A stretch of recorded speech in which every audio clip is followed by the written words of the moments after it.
here today with Andrew Muir, Executive Director of the Wilderness Foundation. Andrew, thanks so much for being with us today. Great. Well, thank you for having me. First of all, we just want to talk to you a little bit about how did you become interested in this field and how did you initially get connected with the Wilderness Foundation?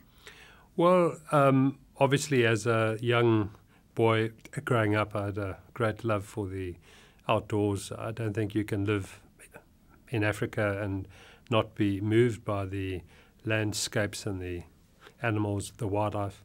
And so that was my initial attraction. And then as time went on, I also began to realize that perhaps this medium, the platform of wildlife and nature and our reserves and the protected areas that we have, that it could also be a place where we can bring people from different backgrounds, different walks of life, and perhaps even make a difference to some of the social challenges that we have as a country, a continent, and even as the globe. Mm-hmm. And you were mentored by Wilderness Foundation founder Dr. Ian Player for 13 years before taking on the executive director role. What were the most important things that you learned from his example or learned from him? He is an extraordinary human being, and I think that the important part about a mentor is to really be prepared to really have a deep and honest relationship with your mentee. People seem to not always bear in mind that a mentorship is a two-way process. It's not just a one-way process. And Ian was so easy about it. He was very open to bear all, and I learned a lot through areas where he had made mistakes, as much as I learned from his greatness. I mean, he's one of the world leaders in conservation. He's very much the John Muir of the modern time globally. He saved the white rhino from extinction, and yet he has this ability to be incredibly human. So I learned a huge amount through his humanness, and that, I think, tells you a lot about the man. Mm-hmm. Now, what would your advice be? I mean, finding a mentor seems to be sort of some of the top advice that is given to, young people or really anyone today in terms of getting the career you want or moving forward with the career that you want. What would your advice be to people in terms of finding the right mentor, finding the right match, and just seeking out people who maybe you would like to mentor you? Well, first of all the programs that I've started and begun, I encourage mentorship in all the programs that we have. I don't think you can ever be too young or too old to have a mentorship. I think we should see it as a value add and as a huge positive and a plus. There's just absolutely no negativity in it at all. So what I would advise with finding a mentor is you really want someone who you have respect for. That's important.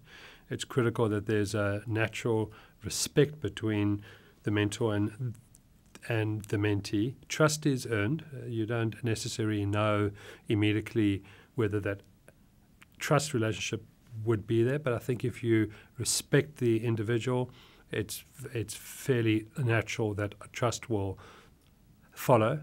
And really the chemistry that exists between the two really creates the depth of the mentorship and the impact that it will have. Mentors need to have the time. It is a commitment. It's not just something you can commit to easily. You need to have a fairly descriptive understanding between the two parties of what the process will be, what your goals are going to be, how often you're going to meet. And then before you begin the mentorship, both parties need to agree to the commitment, the whole facet of a mentorship. It's not a one-week process. I would encourage at least a year commitment by both parties. Mm-hmm. And then it can only be a positive, often life-changing event. Mm-hmm. Now, getting back to the Wilderness Foundation, what has been the philosophy? I mean, the group's the mission has really evolved over the years into going from conservation and expanding to include initiatives related to youth and education programs and leadership programs. I mean, what has been the philosophy behind expanding the mission, and how do you see all of these things as kind of fitting together? What are the kind of the through lines that connect everything? Well, I just don't believe in the modern world that you can do conservation, particularly in Africa, without taking into account all the aspects that are affecting society at the time.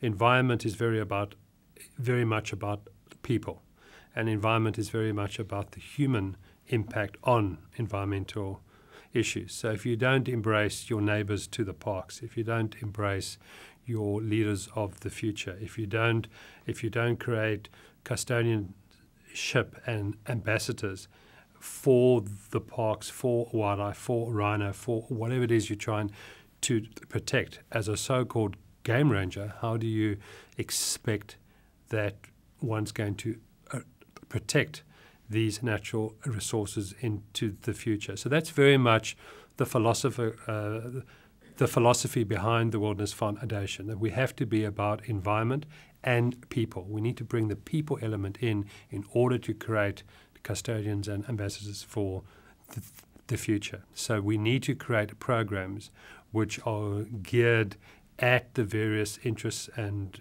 affected parties and groups that will enable them to have the best possible understanding and impact with the environment that then would lead back to what they do, whether they're farmers, whether they community people living on the outside of these reserves, whether they are politicians or academics. The programs need to be geared for the target market that you are talking to. But our belief is that it really is this view of reaching out to different leadership groups. Leaders are within your communities. Leaders are within your academics. Leaders are within your media, your business, your political. And that is what we do. We create programs that reach out to all these different target groups that will give them a personal and direct experience with nature that is relevant to where they come from or what they do, that they can then apply back into whatever business or work that they are involved in. That's how we create a future, I believe, for the environment on this planet. There's no point me talking to the converted. That's easy.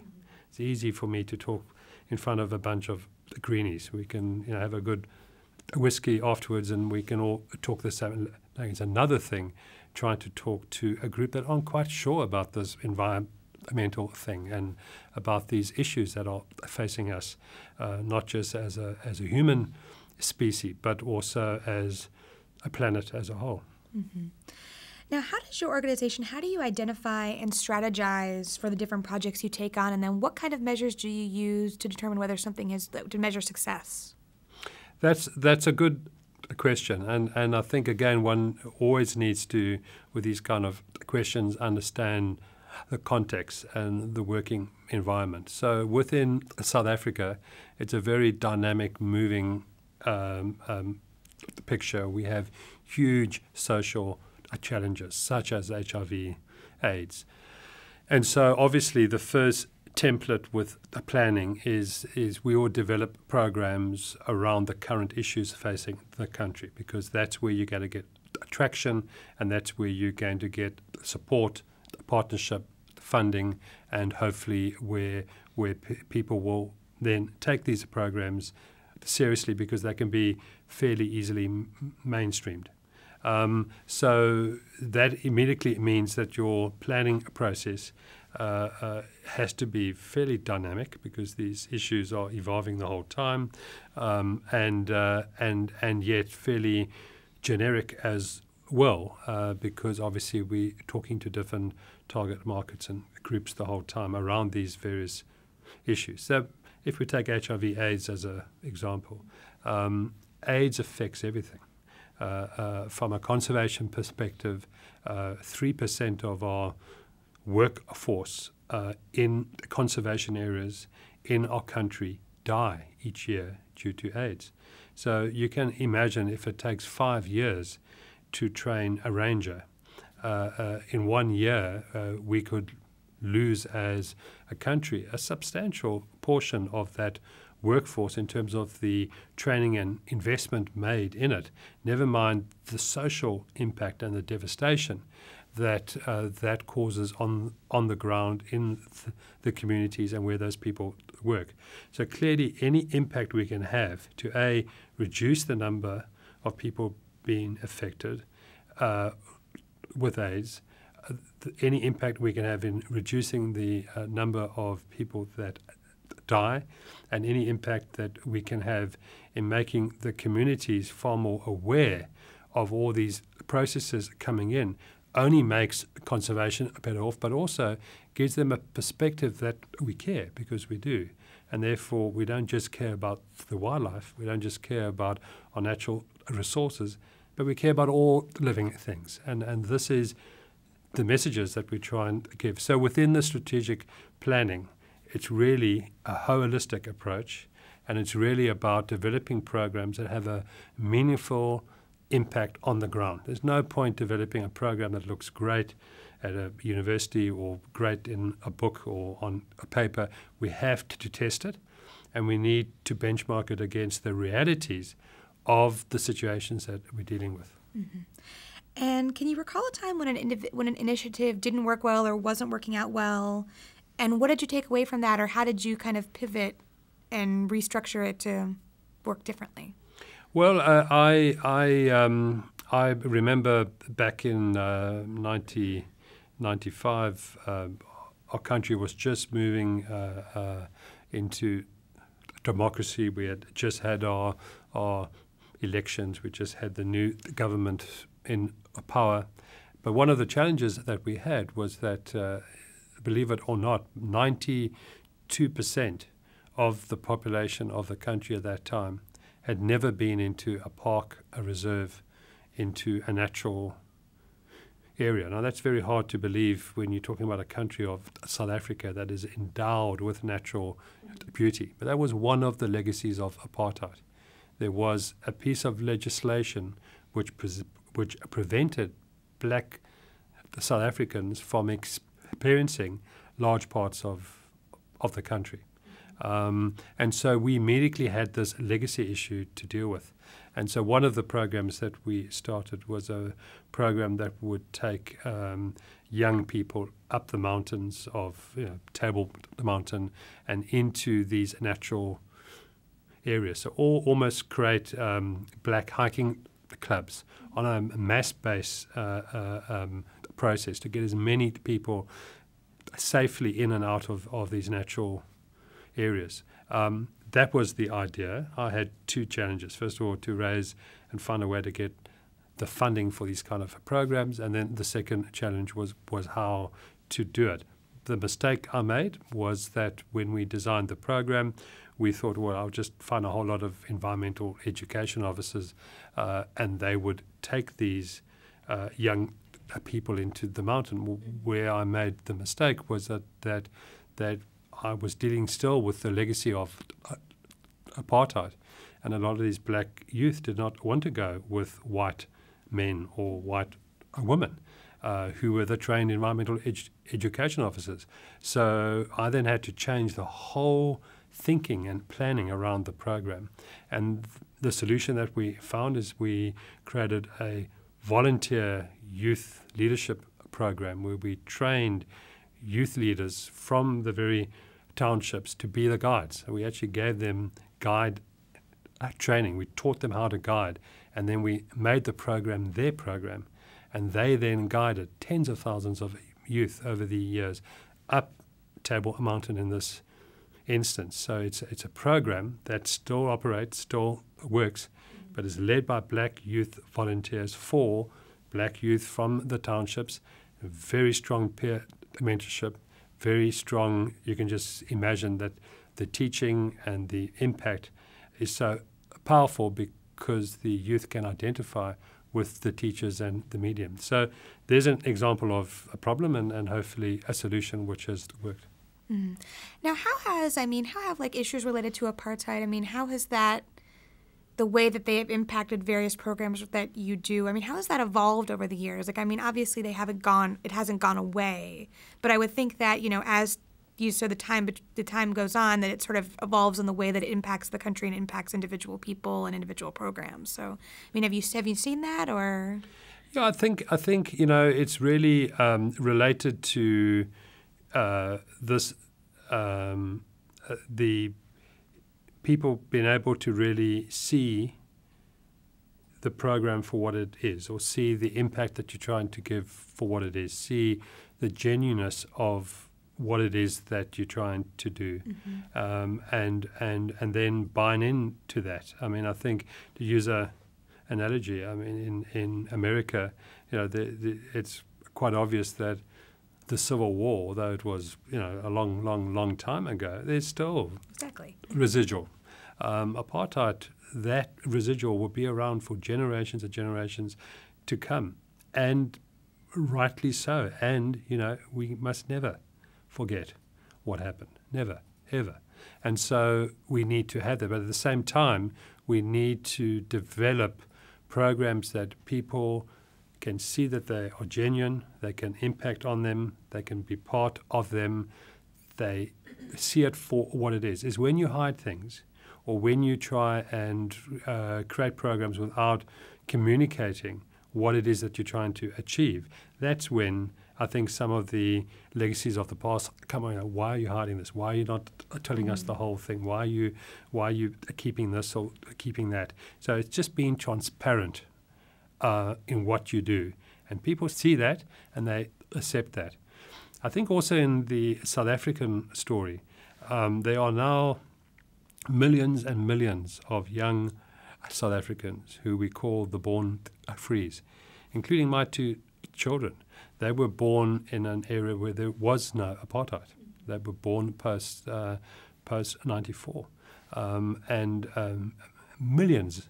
I think about 6 million of them will have the opportunity to now vote for the first time. Vote as the first population group or group that can vote in a time when they weren't born in apartheid. And I think that's going to have a very powerful dynamic on the future. So we are talking to more educated people that are more aware, and I think it's really about transparency, about being open, and about ensuring that they buy into the process. Mm-hmm. And now, Africa as a continent is really, and then in South Africa certainly as a country, is undergoing a period of, dramatic growth and economic development. What types of opportunities do you feel like that presents, both for the region and for the Wilderness Foundation, but also, what about the challenges related to that? Well, with every opportunity, of course, there are the challenges. So, I think the opportunities are immense. The opportunity in oil and gas exploration, I think some of the greatest gas and oil fields in the last decade have been found in and around Africa. The mineral and natural resource opportunity is huge. The IT and mobile communications is equally a massive industry that's growing. The networking opportunities. So those are all the positives. I think Africa's had an average economic growth of 5% in the last 10 years. Those are all very impressive numbers. The problem is that we still have a very high level of educational challenges throughout Africa. We still have high levels of poverty and unemployment.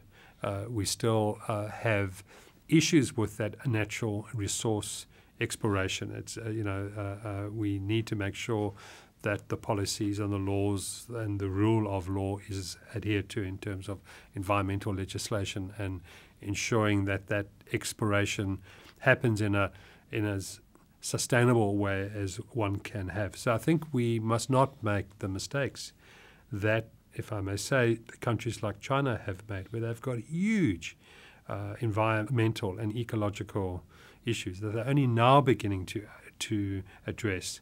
And we must not, as Africa, make that same mistake where we go so fast in our economic growth that we forget to do what is right by the environment at the same time as find the economic opportunities for employment and growth. So the role of the Wilderness Foundation as a Africa-wide NGO is really to be that voice, hopefully, of reason, to really help to guide the governments, to guide companies and corporates, and to build up a core of the people who have that environmental understanding, and that can help to apply that as we keep going through this this era of tremendous growth and opportunity for Africa. We must remember that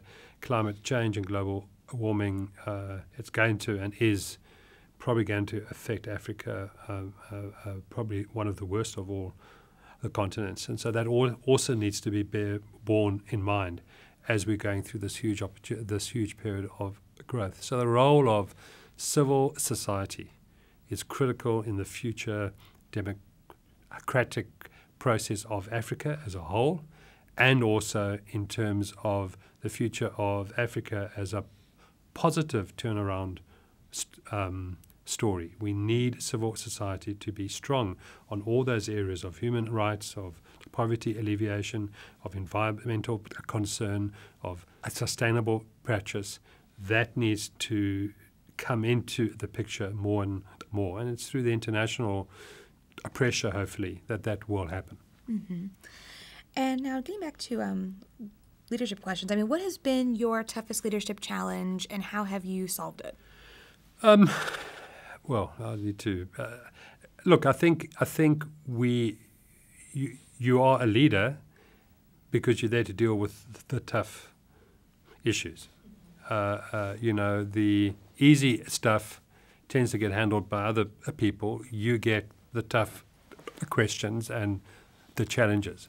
I think a large portion of leadership is dealing with people and sort of human resource-related issues, particularly in NGOs where we don't have the luxuries of having dedicated HR directors and support. The chief executives often plays a large role within the non-governmental field in those kind of issues. But also you deal with a lot of the risk. You deal with a lot of the financial pressures and the opportunities. I guess the toughest decisions I've had to take as a CEO is see the landscape of our country changing, realize that social and environmental issues cannot be separated, realize that historically I've inherited a conservation organization, not a social organization. Realize to have a future for this organization, I need to embed strong social philosophy and programs in the organization, and then convince everyone around me that this is the right thing to do, and then lead the way in implementing it. Not hard at all. No, just a day's work. Right. And what would your advice be to somebody who, a young person or anybody that really wants to enter this field? It's a wonderful field to enter because really what you are entering is really part of I think the most noble cause that you can be working for, and that is for a holistic approach to our planet Earth, to really ensure that within all the challenges that our society and that businesses have going forward, that a voice and advocacy and a sort of strong, proactive approach to environmental, social, and the interface between the two with a business. It's an exciting field to be part of that and to really be an ambassador for that. But one needs to be holistic. One needs to be open. One can't be closed. One has to be able to communicate and be able to embrace and be able to take on the chin things that perhaps you don't like and you don't like to hear.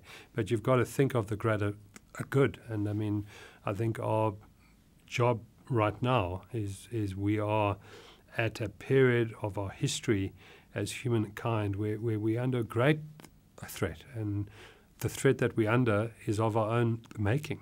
We are one of 13 million odd species that make up the earth, and yet in the past 150 years the impact that we've had on those other 13 million species is such that within the next 40 years, 20% of them could be extinct. Mm-hmm. But the question we need to ask is, if that does happen, and there's a strong likelihood that it is going to happen, what does that mean for us? What does it mean when those species that we rely on in ways that we can't even quantify now, when a fifth of them no longer exist? Because that is biodiversity. That is our life support system. So when a fifth of that life support system no longer exists, what does that mean for us? And I would like to see that as a positive challenge for people entering this field, is to find ways to get people to understand and start doing something about it now. Andrew, thanks so much for being with us today. Great. Thank you very much.